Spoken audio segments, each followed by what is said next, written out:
Mga kasuri, magandang buhay sa lahat. Batay sa Biblia ni Lucas, may mga kabiguan ng Panginoong Diyos dahil sa mga taong patuloy na gumagawa ng masama, kaya hanggang sa mga araw na ito, may kaunting pagbaha pa rin at yun ang dahilan ng pagkasira ng lupa sa iba't ibang panig ng mundo.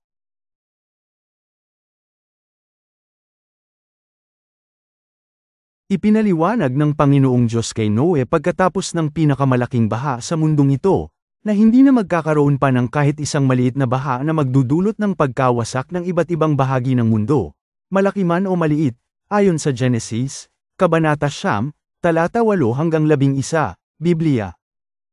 At nagsalita ang Diyos kay Noe, at sa kanyang mga anak na kasama niya, na sinasabi, at ako, narito, aking pinagtitibay ang aking tipan sa inyo, at sa inyong binhi na susunod sa inyo, at sa bawat kang may buhay na kasama ninyo, ang mga ibon, ang hayop at bawat ganid sa lupa na kasama ninyo, sa lahat ng lumunsad sa sasakyan pati sa bawat ganid sa lupa. At aking pagtitibayin ang aking tipan sa inyo, ni hindi ko nalilipulin ang lahat ng laman sa pamamagitan ng tubig ng baha, ni hindi na magkakaroon pa ng bahang gigiba ng lupa.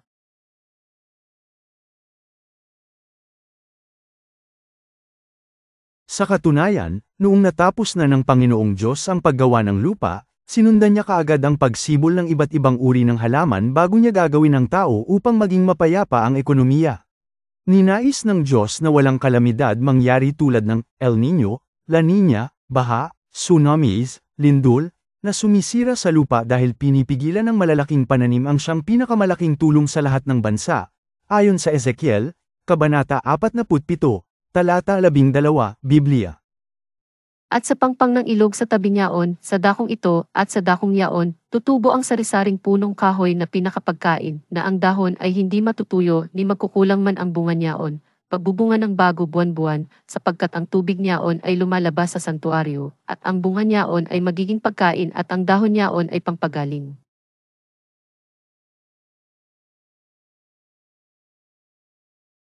Ngunit dahil sa anumang korupsyon na ginawa ng sinumang makapangyarihang tao sa mundong ito, isang kalooban ng tao na hindi nakalulugod sa paningin ng Diyos, ay may darating na sakuna na hindi natin inaasahan, tulad ng nangyari sa bahagi ng Compostela Valley na ngayon ay Davao de Oro, ayon sa unang Timoteo, Kabanata 6, talata 7-9, Biblia. Sapagkat wala tayong dinalang anuman sa sanglibutan, at wala rin naman tayong mailalabas na anuman. Ngunit kung tayo'y may pagkain at pananamit ay masisiyahan na tayo doon. Datapwat ang mga nagsisipagnasang yumaman, ay nangahuhulog sa tukso at sa silo at sa maraming mga pitang hangal at nakasasama, na siyang naglulubog sa mga tao sa kapahamakan at kamatayan.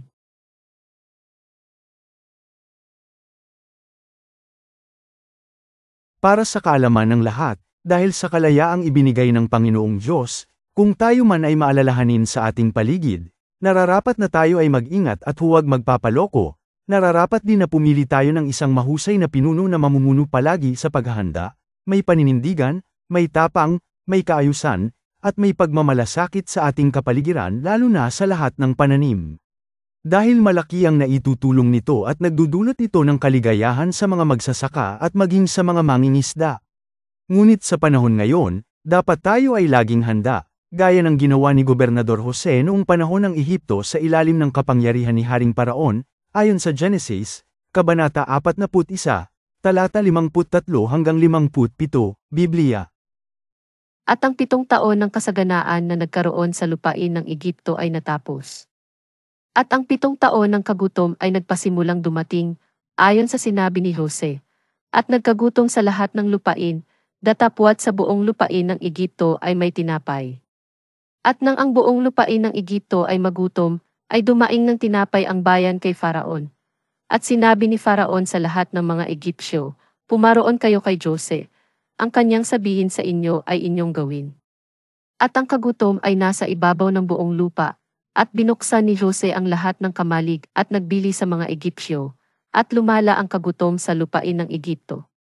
At lahat ng mga taga-ibang lupain ay nagsiparoon kay Jose, upang magsibili ng trigo, sapagkat lumala ang kagutom sa buong lupa. Mga kasuri, ito ay isang maikling mensahe lamang, please subscribe, like, share, at maraming salamat sa panunood, Diyos nawa.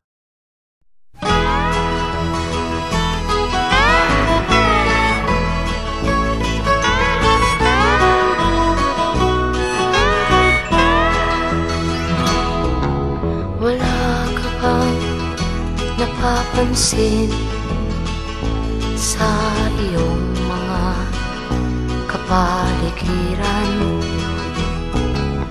Kay dumi na ng hangin, pati na ang mga ilog natin.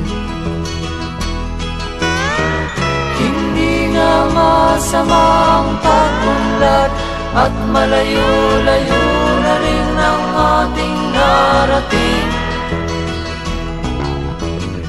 Ngunit masdan mo ang tubig sa dagat, dati kulay asul, ngayon'y naging itim.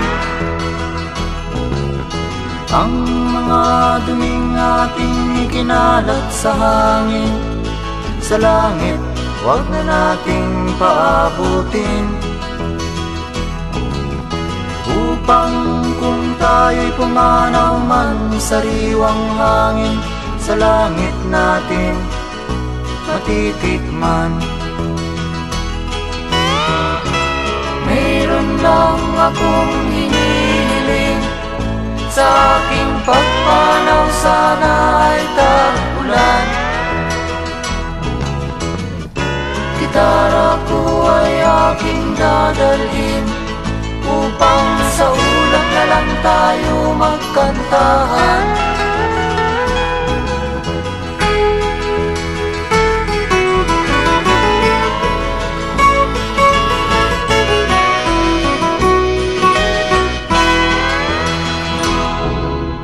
Ang mga batang ngayon lang isinilang, may hangin pa kayang matitikman?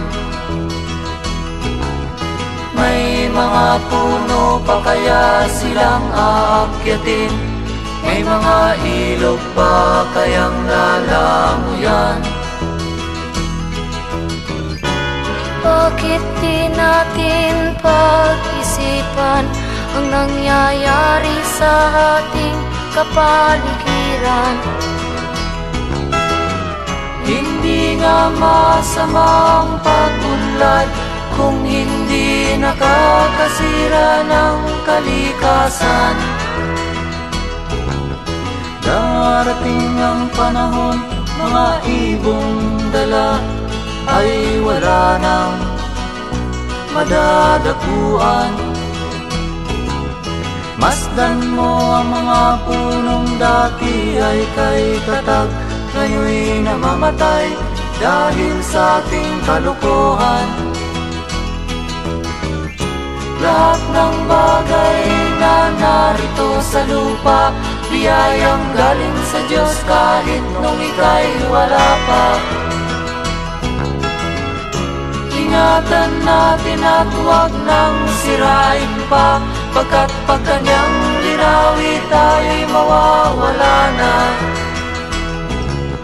Mayroon lang akong hinihiling, sa aking pagpanaw sana ay tag-ulan.